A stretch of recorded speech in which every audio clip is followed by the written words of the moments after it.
इनका सुधार कैसे होगा? बहुत पढ़ लिया शास्त्र, अब शस्त्र की बारी है। झारखंड में एक औरत का वीडियो वायरल हो रहा है, वो कह रही है मेरा बच्चा अल्लाह अकबर कहते हुए शहीद हो गया, इस्लाम के लिए शहीद हुआ है। यही अंतर होता है उनके धर्म की स्त्रियों और हमारे धर्म की स्त्रियों में। वो जिसे शेरनी शेरनी कहते हैं ना, उन्हें असली शेरनी का मतलब नहीं पता है कि शेरनी वाकई में किसको कहते हैं। मैंने पहले भी कहा था ये बात, उस कोख पे भी गोली चलाओ जिस कोख में ऐसी औलादें पल रही हैं जो कल को हमारे देश को जलाएंगे, और ऐसी माँ जो ये कहेंगी कि देश को जलाने के बाद कि अल्लाह अकबर बोल के, अरे शर्म करो, शर्म करो। हमारी सनातनी माओं को देखो जिन्होंने इतने वीर योद्धा को जन्म दिया है।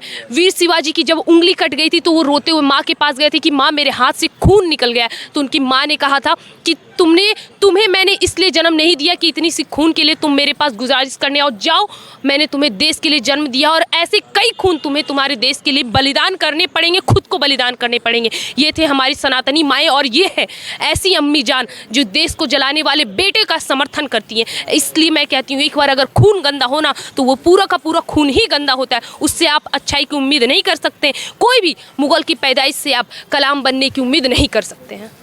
और अब उनको वापस से पता चलेगा कि अभी भी ये बाबा वही बाबा हैं। ऐसा नहीं है कि जो पहले साल उन्होंने कहा था कि अगर आप बोली से समझोगे तो बोली से समझाएंगे, वरना हम गोली से समझाएंगे। तो उन्होंने सोचा कि चलो कोई बात नहीं, ये थोड़े दिन चल गई, अब बाबा शांत हो गए। लेकिन ऐसा कुछ नहीं है। उनका बोला हुआ हर एक कानून, हर एक चीज़ समय समय पर लागू होता रहेगा। एक बार तो उन्होंने गलती कर दी है, आज जुम्मे की नमाज़ ख़त्म हो चुकी है, ऐसा कोई प्रतिक्रिया हमें देखने नहीं मिला और उम्मीद करेंगे आगे भी देखने ना मिले, क्योंकि एक अब्दुल के चक्कर में सब अब्दुल के घट तोड़े जाएंगे। वरना अब पूछिए क्यों।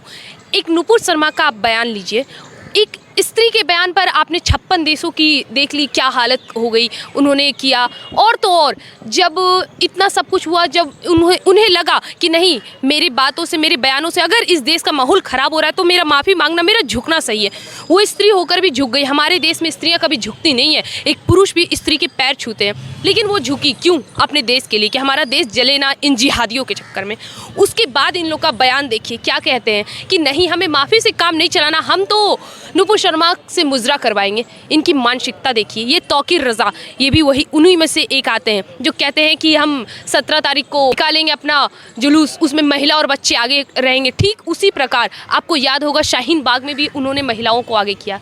महिलाओं को उन्होंने मेन एजेंडा इसीलिए बना लिया है ना, क्योंकि इनको क्या लगता है कि ये जो हमारे पुलिस लोग हैं वो सिर्फ पुरुषों को मारेंगे, उन पे डंडे बरसेंगे, लेकिन उन्हें ये नहीं पता कि स्त्रियां भी, महिलाएं कांस्टेबल भी होती हैं। जो हश्र वहाँ के मर्दों का हुआ है वही हश्र स्त्रियों का भी होगा। अगर वो महिलाओं को इस प्रकार आगे करेंगे उनका भी यही होगा। और ये जो धमकी दे रहे हैं ना कि कोई बात नहीं, शुक्रवार को इस बार नहीं किया अगले बार करेंगे, तो देखिए मैं सरकार से बोलूँगी इन्होंने इस तरह के बयान देना शुरू कर दिया और देते आ रहे हैं।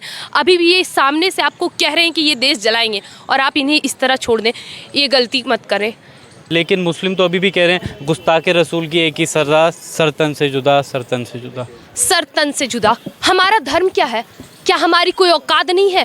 अब मैं एकदम साफ शब्द में ये सवाल पूछूंगी। आपने कहा कि मुसलमान ऐसी प्रतिक्रिया दे रहे हैं। ये भारतवर्ष वही भारत है जहाँ पे एक स्त्री के लिए रामायण हो गई थी, एक स्त्री के लिए महाभारत जैसे युद्ध छिड़ गई थी। क्या आज इस देश के पुरुष हाथ में चूड़ियां पहन के बैठे हैं कि एक स्त्री को झुकना पड़ रहा है इन जिहादियों के सामने, जो कि उन्होंने कुछ गलत नहीं कहा, उन्होंने कुछ गलत नहीं कहा, उन्होंने तो सिर्फ कहा उड़ते हुए घोड़े। अगर वो बताना शुरू कर दें, आप हमारी शिवलिंग पे इतना घिनात्मक टिप्पणी करते हैं, हमारी शिवलिंग को तोड़ने का बात करते हैं, और ना जाने कितने आए दिन मुनव्वर फारूकी जो कि अभी जेल में गए हैं, उस जिहादी ने मेरी सीता माँ पर, हमारी सीता माँ पर इतनी अभद्र टिप्पणियाँ की, और आज वो रियलिटी शो का विनर है।